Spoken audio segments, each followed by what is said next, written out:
पिछले साल मार्च के महीने में आए लॉकडाउन के बाद छात्रों का पूरा साल घरों के अंदर लैपटॉप और मोबाइल पर ही नजरें गड़ाए बीत गया और इस साल की शुरुआत में संक्रमण कम होने के चलते उम्मीद ये की जा रही थी कि बच्चे दोबारा स्कूल जा सकेंगे, लेकिन अचानक से बेतहाशा बढ़े आंकड़ों ने सारी उम्मीदों पर फिर से पानी फेर दिया।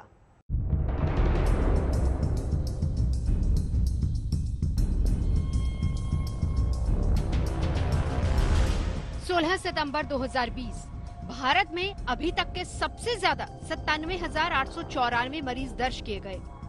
1 अप्रैल 2021 को इस साल के सबसे ज्यादा 72,330 मरीज सामने आए।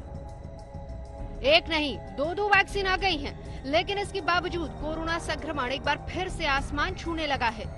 जिस रफ्तार से रोजाना संक्रमण के मामले बढ़ रहे हैं, उससे यही लग रहा है कि इस साल ये महामारी और भी विकराल रूप अख्तियार कर सकती है। सबसे ज्यादा संक्रमण कहां है वो भी देख लीजिए।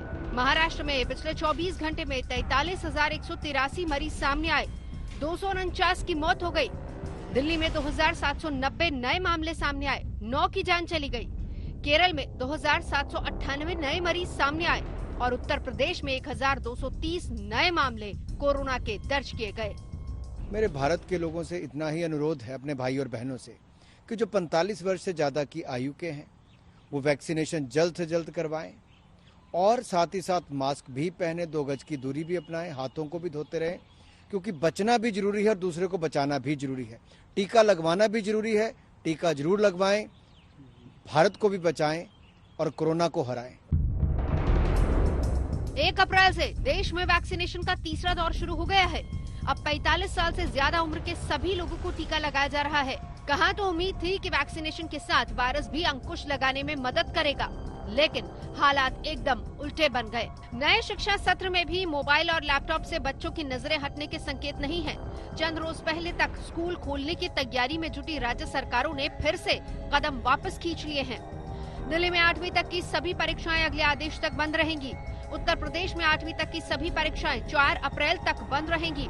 मध्य प्रदेश में 8वीं तक की परीक्षाएं 15 अप्रैल तक बंद रहेंगी। बेंगलुरु में 8वीं तक की परीक्षाएं तत्काल प्रभाव से रोक दी गई हैं। पंजाब में सभी स्कूल कॉलेज 10 अप्रैल तक बंद रहेंगे। तमिलनाडु में सभी स्कूल अगले आदेश तक बंद रहेंगे। छत्तीसगढ़ में स्कूल कॉलेज अगले आदेश तक बंद रहेंगे।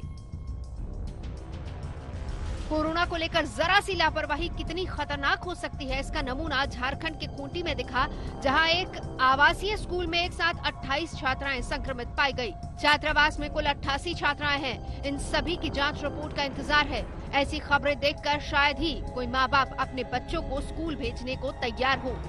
आज तक ब्यूरो। देश में टीकाकरण के तीसरे चरण की शुरुआत हो गई है और इस चरण में 45 साल से ज्यादा की उम्र के लोगों को वैक्सीन लगेगी। टीकाकरण पूरे महीने बिना किसी छुट्टी के चलता रहेगा।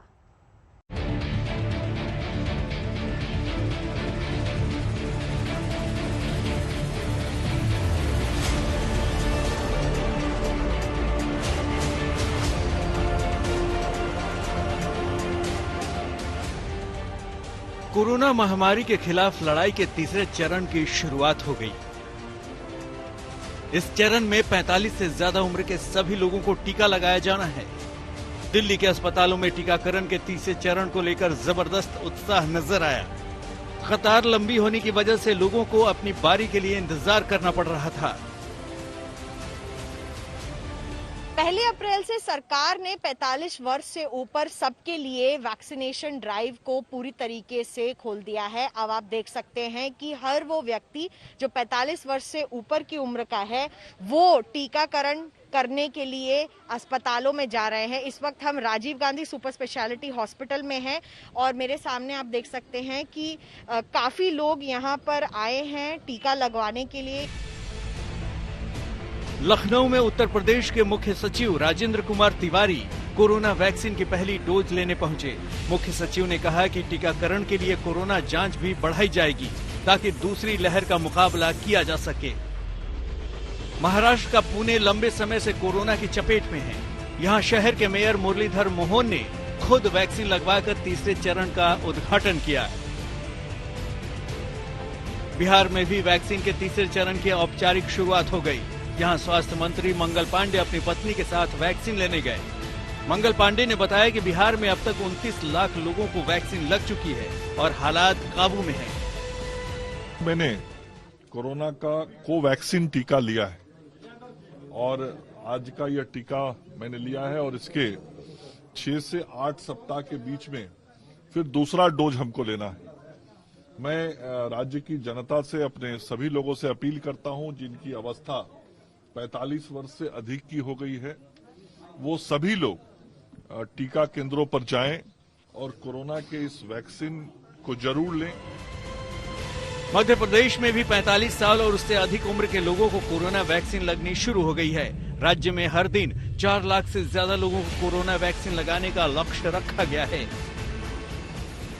मध्य प्रदेश की जब हम बात करते हैं तो यहाँ पे जिस तेजी से संक्रमण बढ़ा है बीते कुछ दिनों में, उसके बाद सरकार ने भी नया टारगेट सेट कर दिया है वैक्सीनेशन का। ज्यादा प्रभावित जो जिले हैं वहाँ पे अब 100% वैक्सीनेशन करना होगा अगले 2 हफ्तों के दौरान, और इसीलिए बड़ी संख्या में लोग अब पहुंच रहे हैं वैक्सीनेशन के लिए।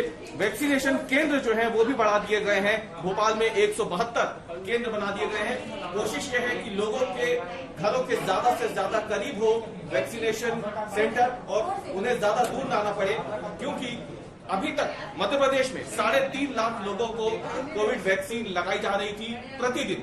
लेकिन मुख्यमंत्री शिवराज सिंह चौहान ने जो बैठक ली है उसके बाद ये तय किया गया है कि ये अब बढ़ा करके 4 लाख वैक्सीन प्रतिदिन लोगों को लगाई जाए।